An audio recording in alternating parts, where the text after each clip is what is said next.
ঈশান কোণে কালো মেঘ, কাল বৈশাখীর সতর্কতা, বৃষ্টির পূর্বাভাস।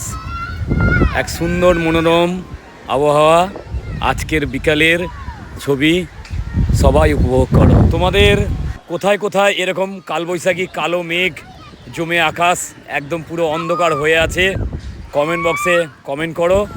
আর সবাই একটু সতর্ক থেকো, কারণ এই মেঘ ঝড়ের সম্ভাবনা, বৃষ্টি তারপরেই হবে। তোমরা সবাই দিনটিকে উপভোগ করো।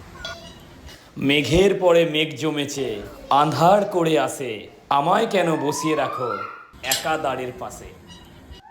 খুব সুন্দর আজকে মনোরম আবহাওয়া, তোমরা সবাই উপভোগ করো আজকের দিনটি। সকলকে শুভ সন্ধ্যা, সবাই অনেক ভালো থাকো। টাটা টাটা করে দাও।